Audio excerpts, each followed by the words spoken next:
Hello listener, Assalamu alaikum. I hope you are well. By the grace of Almighty Allah, I am also well.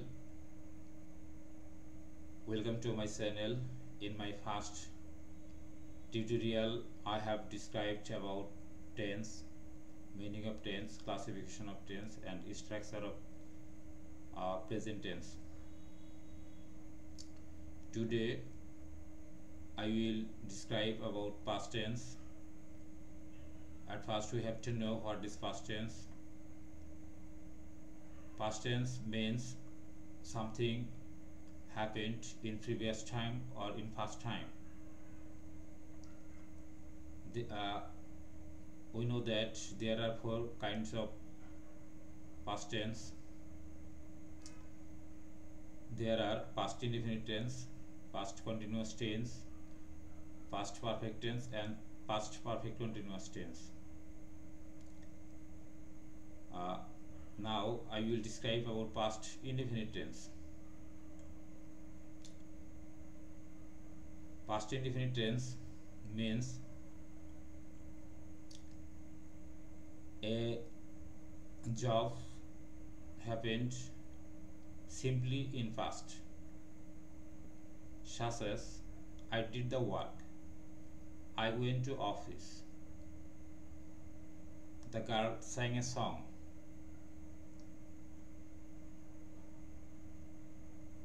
they played football in the field, mother cooked food. So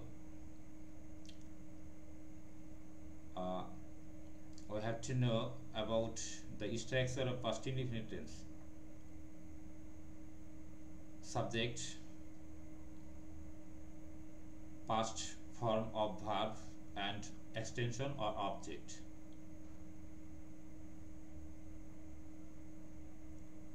Already I have given example such as I did the work, mother cooked rice, father went to office, children played football in the field.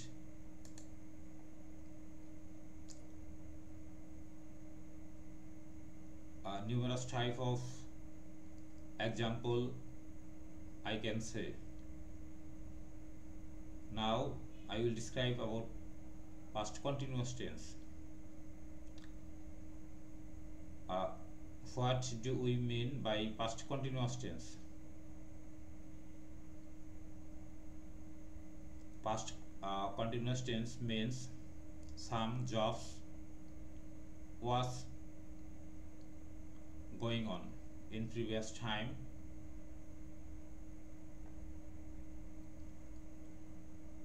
such as I was going to school,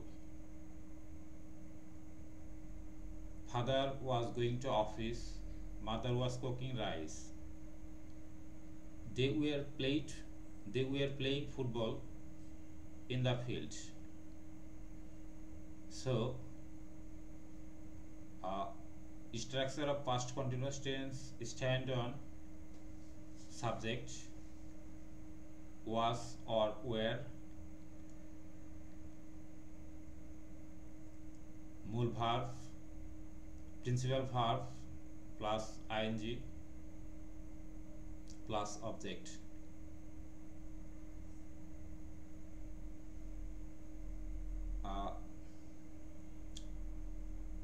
Such as example, the girl was singing a song, they were playing football, father was going to office, mother was cooking rice,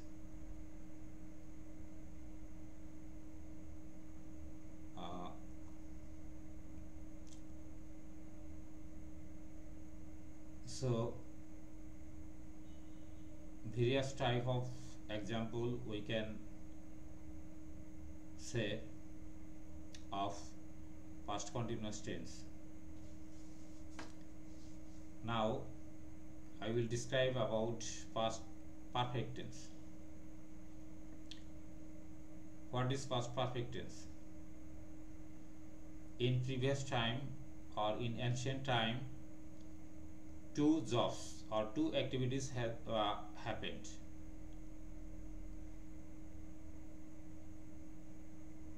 উদাহরণ হিসেবে আমরা বলতে পারি,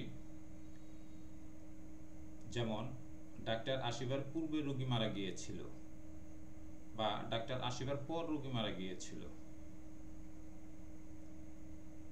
এখানে দুটি কাজ সম্পন্ন হয়েছে। Two jobs has done. Doctor এসেছিল এবং রোগী মারা গিয়েছিল। যে কাজটা আগে হয়েছে সেটি পাস্ট পারফেক্ট টেন্স হবে, আর যে কাজটি পরে হয়েছে সেটি পাস্ট ইনডেফিনিট টেন্স হবে। যেমন ডাক্তার আসিবার পূর্বে রোগী মারা গিয়েছিল, এখানে রোগী মারা গিয়েছে পূর্বে, এরপরে ডাক্তার এসেছিল। সো রোগী পূর্বে মারা গিয়েছিল এটা পাস্ট পারফেক্ট টেন্স হবে, আর ডাক্তার এসেছিল এটা পাস্ট ইনডেফিনিট টেন্স হবে। গঠন প্রণালী হিসেবে আমরা বলতে পারি সাবজেক্ট had, মূল ভার্বের past participle form plus object. তাহলে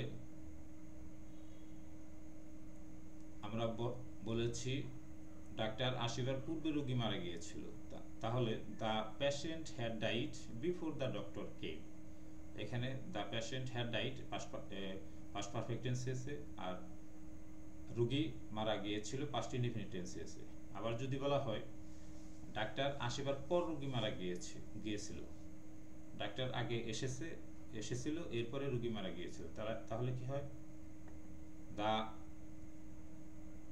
ডাক্তার আসিবার পর, তার মানে ডাক্তার আগে এসেছে। The doctor had come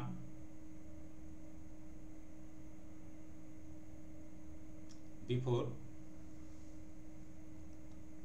the patient died. এটা দুইভাবে বলা যাবে। The patient died after the doctor had come, এখানে আফটারের ব্যবহার দেখানো হয়েছে, আর ওটাতে বিফোরের ব্যবহার দেখানো হয়েছে। বিফোরের পূর্বে হ্যাড বসবে আর আফটারের পরে হ্যাড বসবে। দুটি কাজই সম্পন্ন হবে, যেটি পূর্বে সম্পন্ন হবে সেটি পাস্ট পারফেক্ট টেন্স, আর যেটি পরে সম্পন্ন হবে সেটি পাস্ট ইনডেফিনিট টেন্স। যদি বিফোর দ্বারা বাক্যটি গঠন করা হয় তাহলে বিফোরের পূর্বে পাস্ট পারফেক্ট টেন্স হবে, আর যদি আফটার দ্বারা বাক্যটি গঠন করা হয় তাহলে আফটারের পরে পাস্ট পারফেক্ট টেন্স হবে। আশা করি সবাই ভালোভাবে বুঝতে পেরেছেন। এখন I will describe about past perfect continuous tense. Past perfect continuous tense এ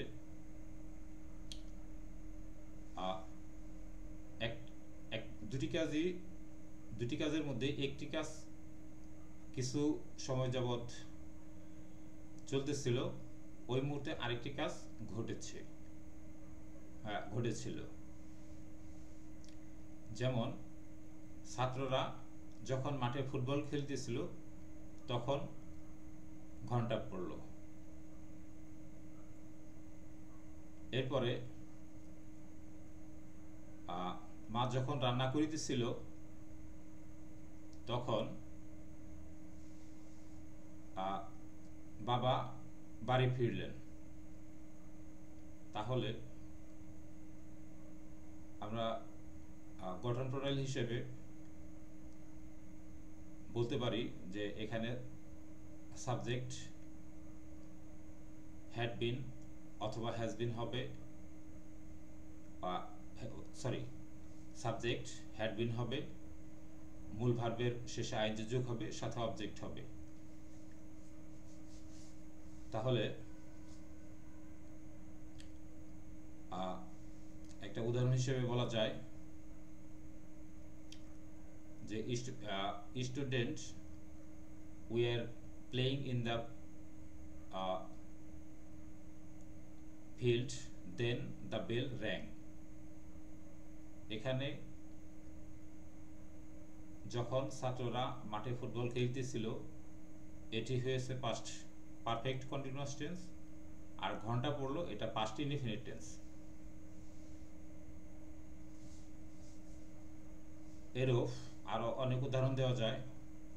মা যখন রান্না করিতেছিলেন তখন বাবা বাড়ি ফিরল, বাবা বাড়ি ফিরলেন। While my mother was cooking, my father came home. তাহলে দুটি কাজ হবে, যে কাজটি চলিতেছিল কিছু সময় যাবৎ, সেম টাইম আরেকটি কাজ সম্পন্ন হলো। এখন প্রেজেন্ট টেন্সের সাথে পাস্ট টেন্সের একটা সম্পর্ক, সেই সম্পর্ক অনুযায়ী দুটি টেন্স আমরা পুনর্ব্যক্ত করতে পারি। যেমন প্রেজেন্ট ইনডিফিনিট, এটা সহজে বোঝার জন্য, প্রেজেন্ট ইনডিফিনিট টেন্সে আমি ভাত খাই, সেই স্কুলে যায়, বাবা অফিসে যান, মা রান্না করেন, সিম্পল পাস্ট ইনডিফিনিট টেন্স। এখানে সিম্পল প্রেজেন্ট ইনডিফিনিট টেন্স। আর এখানে প্রেজেন্ট ইনডিফিনিট টেন্সের ক্ষেত্রে যদি আমরা তুলনা করি পাস্ট ইনডিফিনিট টেন্স, তাহলে কি দাঁড়ায়? সেটা হচ্ছে আমি ভাত খেয়েছিলাম, মা রান্না করেছিলেন, বা বাবা অফিসে গিয়েছিলেন। এখানে যদি আমি স্কুলে যাই, আই গো টু স্কুল, তাহলে পাস্ট টেন্সে আসতেছে আমি স্কুলে গিয়েছিলাম, আই ওয়েন্ট টু স্কুল। মা রান্না করে, সচরাচর করে থাকে, করে, মাদার কুকস ফুড। আর এখানে পাস্ট ইনডিফিনিট টেন্সে আসবে মাদার কুকড ফুড। শুধু ভার্ব এখানে প্রেজেন্ট টেন্সে প্রেজেন্ট ফর্ম, আর এখানে পাস্ট টেন্সে পাস্ট ফর্ম হয়েছে। এরপরে যদি কন্টিনিউয়াস টেন্স তুলনা করি প্রেজেন্ট কন্টিনিউয়াস টেন্সের সাথে পাস্ট কন্টিনিউয়াস টেন্স, তাহলে যেমন আমি স্কুলে যাইতেছি, I am going to school. এক্ষেত্রে পাস্ট কন্টিনিউয়াস টেন্সে কি হবে? তাহলে আমি স্কুলে যাইতেছিলাম।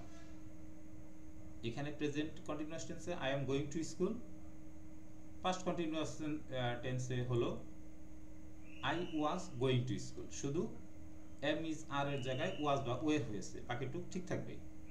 শুধু প্রেজেন্ট টেন্সের জায়গায় এখানে পাস্ট টেন্স হলো। এরপরে আমি কাজটি করিয়াছি, প্রেজেন্ট পারফেক্ট টেন্স। এখানে পাস্ট পারফেক্ট টেন্সে হবে আমি কাজটি করিয়াছিলাম, তাহলে I have done the work. আর এখানে কাজটি করিয়াছিলাম I had done the work. শুধু প্রেজেন্ট ফর্ম প্রেজেন্ট টেন্সের জায়গায় পাস্ট টেন্স হয়েছে। স্ট্রাকচারের পরিবর্তনটা আমরা লক্ষ্য করতে পারি, তাহলে বুঝতে সহজ হবে।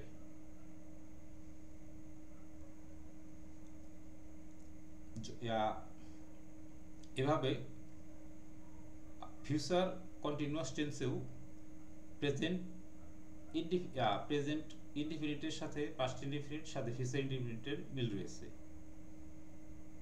এরপরে প্রেজেন্ট কন্টিনিউয়াসের সাথে পাস্ট কন্টিনিউয়াস সাথে ফিউচার কন্টিনিউয়াসের মিল রয়েছে। প্রেজেন্ট পারফেক্ট টেন্সের সাথে পাস্ট পারফেক্ট টেন্স, সেই সাথে ফিউচার পারফেক্ট টেন্সের মিল রয়েছে।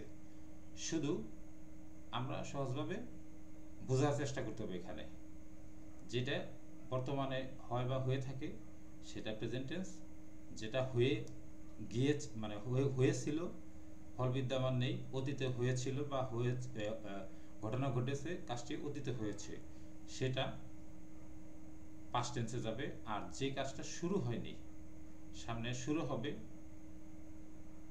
যেমন আমি কাজটি করব, আমি কাজ প্রেজেন্ট ফিউচার ইনডিফিনিট টেন্স। এরপর হচ্ছে আমি কাজটি করিতে থাকিব, ফিউচার কন্টিনিউয়াস টেন্স। এরপরে আমি কাজটি করিয়া থাকিব, ফিউচার পারফেক্ট টেন্স। মানে একটা টেন্সের সাথে আরেকটা টেন্সের মানে খুবই মিল রয়েছে, শুধু সময়টা ব্যবধান হবে। এখানে যেটা বর্তমানে করিতেছি, চলিতেছে, এটা প্রেজেন্ট টেন্স।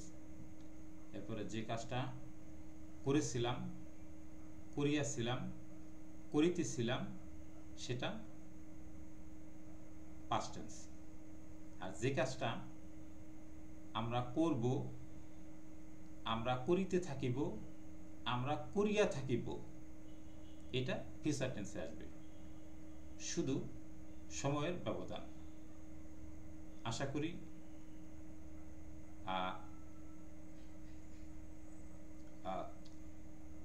আপনারা সবাই বুঝে নেবেন, এবং যদি বুঝতে কষ্ট হয় তাহলে এই ভিডিওটা বারবার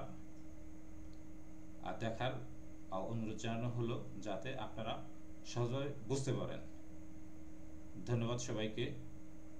পরবর্তী ভিডিও দেখার জন্য অনুরোধ জানানো হলো। পরবর্তীতে আমি আমার তৃতীয় টিউটোরিয়াল ফিউচার টেন্সের মিনিং, ফিউচার টেন্সের গঠন প্রণালী, এরপরে হচ্ছে বিস্তারিত বিবরণ, মানে ফিউচার টেন্স বা ভবিষ্যৎ টেন্সের বিস্তারিত বিবরণ নিয়ে পরবর্তী টিউটোরিয়াল হাজির হব। সে সময়কাল পর্যন্ত সবাই সুস্থ থাকুন, ভালো থাকুন। আসসালামু আলাইকুম।